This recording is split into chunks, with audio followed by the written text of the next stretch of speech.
ആത്മഹത്യ ചെയ്ത് ആർക്ക് പോയി? എനിക്ക് പോയാ? അവർക്ക് എന്നെ നഷ്ടം. എനിക്ക് എൻ്റെ മക്കൾക്ക് ഒന്നും നഷ്ടമാവാനില്ല. ജീവിക്കേണ്ട അന്തസ്സായി മക്കളുടെ കൂടെ ജീവിക്കേണ്ട ജീവിതം ഇല്ലാണ്ടാക്കി പോയെങ്കിൽ അത് അവരുടെ നഷ്ടം, എനിക്ക് നഷ്ടമല്ല. എൻ്റെ മക്കൾസ് നന്നാക്കി വളർത്താൻ നോക്ക്. ഇല്ലെങ്കിൽ നീ എന്താക്കും? ഇല്ലെങ്കിൽ എന്താക്കും? ഞാൻ എൻ്റെ മക്കളെ എനിക്ക് ഇഷ്ടം പോലെ വളർത്തും. നാളെ എനിക്ക് അറിയാടാ, കർമ്മ പറഞ്ഞ സംഭവം ഉണ്ടടാ. ഓക്കെ, ഉണ്ട്. എനിക്ക് നിനക്ക് ഒക്കെ ഉണ്ട് മോനെ. നമ്മള് റിച്ചായി, നമ്മൾ എയറിൽ കയറി റിച്ചായി. ഇടണോ, റീൽസ് ഇടണോ, അയച്ചിട്ട് ചാടണോ എന്ന് ഞാൻ തീരും. എൻ്റെ തള്ളയ്ക്ക് ഞാൻ നേരെ അവള് കണ്ടൂടാ. പക്ഷെ വീണ്ടും എന്നെ യൂട്യൂബ് ചാനൽ തുടങ്ങിച്ചത് തള്ളയാണ്. അപ്പൊ തള്ള അനുഭവിച്ചേ തീരും. ഈ കുടുംബക്കാരുമാണ്. ഏത് നാറി കുടുംബക്കാരെ എനിക്കുണ്ടായിരുന്നു ഞാൻ ചാവാൻ കിടക്കുമ്പോ. എന്തിനു സമുദായത്തിന് പേടിക്കണം? നീയമ്മയെ നല്ലപോലെ നിൽക്കണില്ല, സമുദായം നിൽക്കണില്ല, പള്ളിയിലെ സെക്രട്ടറി കമ്മിറ്റിയെ ഈ പ്രതികളുടെ കൂടെ നിൽക്കണു. പിന്നെ ഏത് നാറികളും എൻ്റെ കൂടെ നിൽക്കണം കേട്ടോ. ഹായ് ഫ്രണ്ട്സ്, അസ്സലാമു അലൈക്കും. Welcome to my YouTube channel.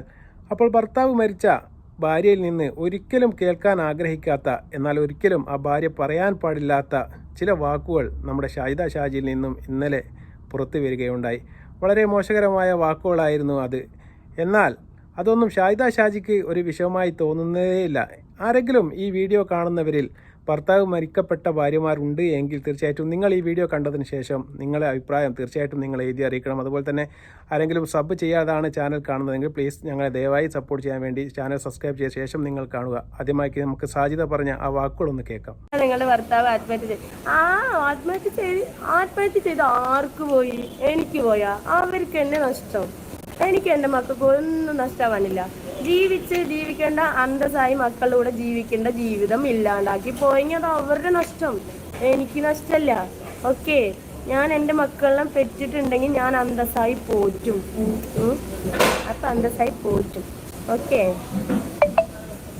ആടാ, എനിക്ക് മാനസികമാടാ. ഞാൻ മാനസികത്തിന് ഗുളിക കഴിക്കുന്നുണ്ട്, നിനക്ക് കാണിച്ചു തന്നല്ലേ മോനെ. ഞാൻ ഈ ഡോക്ടറിന്റെ സർട്ടിഫിക്കറ്റ് കൊണ്ടുവന്ന് തരണോ നിനക്ക്? അല്ലെങ്കിൽ ഡോക്ടറിനെ മുന്നിൽ കൊണ്ടുവച്ച് തരണോ? ഷാജിദ പറഞ്ഞത് നിങ്ങൾ ശ്രദ്ധിച്ച് കാണും. വളരെ ലാഘവത്തോടു കൂടി ഷാജിദ പറയുകയാണ്, ഭർത്താവ് മരിച്ചിട്ടുണ്ടെങ്കിൽ അദ്ദേഹത്തിന് പോയി എന്നല്ലാതെ എനിക്കോ തൻ്റെ മക്കൾക്കോ യാതൊരു കുഴപ്പവുമില്ല, ഞങ്ങൾക്കൊരു നഷ്ടവുമില്ല എന്ന് ഷാജിദ പറയുകയാണ്. ഷാജിദക്ക് അത് പറയാം. കാരണം ഷാജിദ കല്യാണം കഴിഞ്ഞ് ഭർത്താവ് മരിച്ച് 6 മാസത്തിന് മുമ്പേ വീട്ടിൽ നിന്ന് കല്യാണം കഴിക്കാൻ വേണ്ടി മറ്റൊരാളുടെ കൂടെ ഇറങ്ങിപ്പോയി എന്ന് ഉമ്മ തന്നെ ആ വോയിസ് ക്ലിപ്പിൽ പുറത്ത് പറഞ്ഞൊരു കാര്യമാണ്. എന്നാൽ ഈ മക്കൾക്ക് അങ്ങനെയല്ല എന്ന് സാജിദ മനസ്സിലാക്കേണ്ടിയിരുന്നു. കാരണം സാജിദക്ക് ചിലപ്പോൾ 1 or 2 പയ്യന്മാരെ കിട്ടും, കല്യാണം കഴിച്ച് വേറെ ഭർത്താക്കന്മാരെ കിട്ടുമായിരിക്കാം. പക്ഷേ ഈ 5 മക്കൾക്ക് ഒരു കാരണവശാലും മറ്റൊരു വാപ്പാനെ കിട്ടുകയില്ല എന്നൊരു സത്യം ഈ സാജിദ ഇത് പറയുന്നതിന് മുന്നേ മനസ്സിലാക്കണമായിരുന്നു എന്നാണ് നമുക്ക് ഓർമ്മിപ്പിക്കാനുള്ളത്. കാരണം നമ്മുടെ നാട്ടിലൊക്കെ ഒരു കുട്ടിയുടെ വാപ്പ മരണപ്പെട്ട് കഴിഞ്ഞാൽ എല്ലാവരും പറയുക എന്ന് പറയുന്നത് തീർത്തും ഒരിക്കലും ജീവിതത്തിൽ ആ ഒരു നഷ്ടം നികത്താൻ വേണ്ടിയിട്ട് ഒരു പോറ്റുവാപ്പാക്കോ അല്ലെങ്കിൽ മറ്റൊരാൾക്കോ പൈസ കൊണ്ടോ അല്ലെങ്കിൽ സാധ്യത കാണിക്കുന്ന ഈ പ്രതാപം കൊണ്ടോ ഒന്നും തന്നെ ആ മക്കൾക്ക് വാപ്പാൻ്റെ സ്നേഹം അതൊരിക്കലും ആ മക്കൾക്ക് അനുഭവിച്ചറിയാൻ വേണ്ടി സാധിക്കുകയില്ല എന്നെങ്കിലും ഈ സാജിദ മനസ്സിലാക്കേണ്ടിയിരിക്കുന്നു. സാജിദ പറയുന്നുണ്ട്, അവർ പോയിട്ടുണ്ടെങ്കിൽ അവർക്ക് പോയി എന്നല്ലാതെ എനിക്കും മക്കൾക്കും യാതൊരു കുഴപ്പവുമില്ല എന്നാണ് പറയുന്നത്. പക്ഷേ ആ കബീർ എന്ന് പറയുന്ന മനുഷ്യൻ എന്തുകൊണ്ടാണ് പോയത് എന്നായിരുന്നു സാജിദ നീ പറയേണ്ടിയിരുന്നത്. കാരണം സ്നേഹം കൊണ്ടും സന്തോഷം കൊണ്ടും പൊറുതി മുട്ടിയിട്ടല്ല അദ്ദേഹം ഈ ലോകത്തോട് വിട പറഞ്ഞു പോയത്. അതുപോലെ തന്നെ റോഡിൽ കൂടി നടന്നു പോകുന്ന സമയത്തോ അല്ലെങ്കിൽ തെങ്ങുമേൽ കയറിയ സമയത്ത് താഴെ വീണോ ഒന്നുമല്ല ഈ കബീർ എന്ന് പറയുന്ന മനുഷ്യൻ മരണപ്പെട്ടത്. എന്തുകൊണ്ടായിരിക്കുമെന്ന് നീ ചിന്തിച്ചിട്ട് അതിനാണ് നീ മറുപടി പറയേണ്ടത്. അല്ലാതെ മരിച്ചുപോയ അദ്ദേഹം ഞങ്ങൾക്കൊരു വിഷയമേ അല്ല എന്ന രീതിയിലുള്ള താങ്കളുടെ മറുപടി വളരെ മോശപ്പെട്ട ഒന്നായിപ്പോയി എന്ന് മാത്രമേ നമുക്ക് പറയാനുള്ളൂ. ഷാജിദ പള്ളി കമ്മിറ്റിയെ പറ്റിയും അതുപോലെ തന്നെ താൻ വേണ്ടി വന്നാൽ ഉടുത്തു കഴിച്ചിട്ട് തുള്ളുമെന്ന് വരെ സാജിദ പറയുന്ന മറ്റൊരു വോയിസ് ഞാൻ നിങ്ങൾക്ക് കേൾപ്പിച്ചു തരാം. എന്റെ മക്കൾസ് നന്നാക്കി വളർത്താൻ നോക്ക്. ഇല്ലെങ്കിൽ നീ എന്താക്കും? ഇല്ലെങ്കിൽ എന്താക്കും? ഞാൻ എൻ്റെ മക്കളെ എനിക്ക് ഇഷ്ടം പോലെ വളർത്തും. അത് എൻ്റെ മക്കളാണ്. ഞാൻ അന്തസ്സായി ഞാൻ പോറ്റുന്ന മക്കളാണ്. ഞാൻ എനിക്ക് ഇഷ്ടമുള്ള പോലെ ഞാൻ പെറ്റിട്ടുണ്ടെങ്കിൽ എനിക്ക് എൻ്റെ നീയൊന്നും പറഞ്ഞിട്ട് വേണ്ടടി. അല്ലെങ്കിൽ നാളെ എനിക്ക് അറിയാടാ, കർമ്മ പറഞ്ഞ സംഭവം ഉണ്ടടാ. ഓക്കെ, ഉണ്ട്. എനിക്ക് നിനക്ക് ഒക്കെ ഉണ്ട് മോനെ. നമ്മള് റിച്ചായി, നമ്മൾ എയറിൽ കയറി റിച്ചായി. നഷ്ടം. ഞാൻ എനിക്ക് ഇഷ്ടമുള്ള പോലെ ജീവിക്കും. എൻ്റെ ലൈഫ് ഞാൻ എനിക്ക് ഇഷ്ടത്തിന് ജീവിക്കും. നീ ആരും പറയാൻ ആളല്ല. ഓക്കെ, എൻ്റെ ലൈഫ് ഞാൻ എൻ്റെ ഇഷ്ടത്തിന് ജീവിക്കും.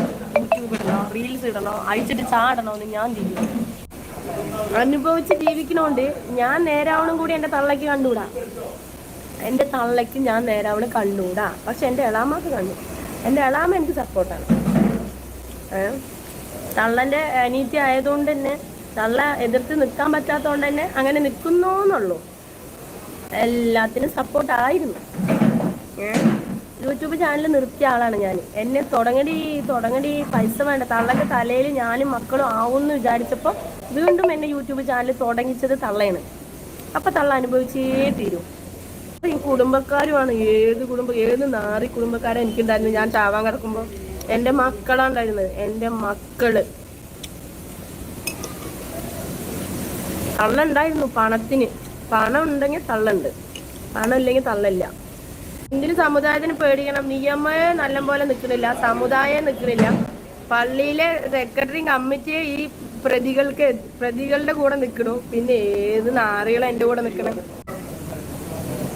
തട്ടോ വേറല്ലോ മറ്റേതിട്ടോ ഉസ്താമാന്റെ ഭാര്യമാരെ തട്ടോ അഴിച്ചിട്ട് കാണിച്ചു കൊണ്ട് നടക്കണു. എന്നിട്ട് അപ്പോൾ സാജിദ പറയുന്നത് നിങ്ങൾ കേട്ട് കാണും. സാജിദ പറയാണ്, എനിക്ക് തോന്നിയ പോലെ ഞാൻ ജീവിക്കും, തൻ്റെ മക്കളെ ഞാൻ തോന്നിയ പോലെ വളർത്തും എന്നാണ് പറയുന്നത്. അതിലൊന്നും ആരും ഇടപെടേണ്ട, താൻ പെറ്റ മക്കളെ നോക്കാൻ എനിക്കറിയാമെന്നും അവൾ പറയുന്നുണ്ട്. തീർച്ചയായിട്ടും അത് ഓക്കെ, സാജിദാൻ്റെ ഭാഗത്ത് തന്നെയാണ് ന്യായം. സാജിദക്ക് ഇഷ്ടമുള്ള പോലെ സാജിദക്ക് മക്കളെയൊക്കെ വളർത്താം. അത് സാജിദയെ ഇഷ്ടം തന്നെ. പക്ഷേ സാജിദ പറഞ്ഞ ഒരു കാര്യമുണ്ട്. സാജിദ പറയുകയാണ്, ഞാൻ വേണമെങ്കിൽ ഉടുത്ത് കഴിച്ചിട്ട് തുള്ളും, തനിക്ക് സൗകര്യമുണ്ടെങ്കിൽ കണ്ടാൽ മതി എന്നൊക്കെ പറയുന്നു. വളരെ മോശകരമായ രീതിയിലുള്ള വാക്കുകളാണ് അതൊക്കെ. പിന്നെ സാജിദ പറയുന്നുണ്ട്, പള്ളി കമ്മിറ്റി ഒക്കെ കള്ളന്മാരുടെ കൂടെയാണ് എന്നും അവരോട് പോകാൻ പറ എന്നൊക്കെ സാജിദ പറയുന്നുണ്ട്. സാജിദ ഒരു കാര്യം മനസ്സിലാക്കണം. ഒരു പള്ളി കമ്മിറ്റി എന്ന് പറയുന്നത് ഒരു നാട്ടിലുള്ള സാജിദിൻ്റെ പ്രശ്നം മാത്രം തീർത്താൽ പോരാ. അവർക്ക് ആ നാട്ടിലുള്ള എല്ലാവരുടെ പ്രശ്നത്തിലും ഇടപെടാനുണ്ടാവും. കാരണം സാജിദ ആഴ്ചക്ക് ഒരു അടി ഉണ്ടാക്കി പള്ളിയിൽ പോയിട്ട് അതിന് തീരുമാനം ഉണ്ടാക്കണമെന്ന് പറഞ്ഞാൽ അവർക്ക് പെട്ടെന്ന് തീരുമാനം ഉണ്ടാക്കാൻ വേണ്ടി സാധിക്കുകയില്ല. എന്തുകൊണ്ടായിരിക്കും നിങ്ങളുടെ നാട്ടിലെ പള്ളി കമ്മിറ്റി, അതുപോലെ തന്നെ നീ പറയുന്ന ഒരു വോയിസിൽ പറഞ്ഞിട്ടുണ്ട് നിങ്ങളുടെ നാട്ടിലെ പോലീസ് സ്റ്റേഷൻ, എന്തുകൊണ്ട് നിങ്ങളുടെ പരാതി നിങ്ങൾക്ക് അനുകൂലമായിട്ട് തീരുമാനമെടുക്കുന്നില്ല?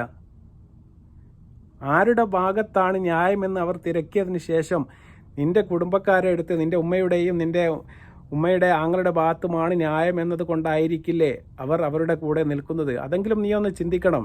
നീ പറയുന്ന മുറക്ക് നീ ഒരു പെണ്ണായി എന്നതുകൊണ്ട് മാത്രം എന്ത് അറാമ്പുറപ്പ് കാണിച്ചാലും എന്ത് പോയി പറഞ്ഞാലും ഒരു കാരണവശാലും ഒരു പള്ളി കമ്മിറ്റിയും അല്ലെങ്കിൽ ഒരു പോലീസ് സ്റ്റേഷനും ഒരു നിയമവും നമ്മുടെ കൂടെ നിൽക്കുകയില്ല. നമ്മുടെ പക്ഷത്ത് 100% സത്യമായ കാര്യങ്ങളാണ് ഉള്ളത് എന്നുണ്ടെങ്കിൽ തീർച്ചയായിട്ടും പള്ളി കമ്മിറ്റിയും അതുപോലെ തന്നെ അവിടുത്തെ നിയമ സംവിധാനവും എല്ലാം നമ്മുടെ വഴിക്ക് നിൽക്കും.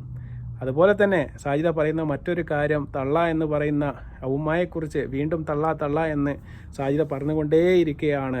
സാജിദ 2 പ്രാവശ്യം ആത്മഹത്യക്ക് ശ്രമിച്ച സമയത്തും ഹോസ്പിറ്റലിൽ ഈ സാജിദയുടെ കൂടെ ഉണ്ടായിരുന്നത് ആ ഉമ്മയായിരുന്നു. പക്ഷേ ഇന്ന് അവൾ പറയുന്നു, അല്ല, എൻ്റെ മക്കളാണ്, എട്ടും പൊട്ടും തിരിയാത്ത മക്കളാണ് പോലും അവളെ ഇത്രയും 10-13 തുന്നുമായി ഹോസ്പിറ്റലിൽ കിടന്ന സമയത്ത് നോക്കിയത് എന്നും അവരുടെ ബാക്കി കാര്യങ്ങളെല്ലാം ചെയ്തത് ആ ഉമ്മയാണെന്ന് ആ ഉമ്മ വോയിസിൽ പറയുന്നതും അതുപോലെ തന്നെ ആ നാട്ടുകാർക്കും അതുപോലെ തന്നെ കുടുംബക്കാർക്കും എല്ലാം അറിയുന്ന ഒരു കാര്യമാണ്.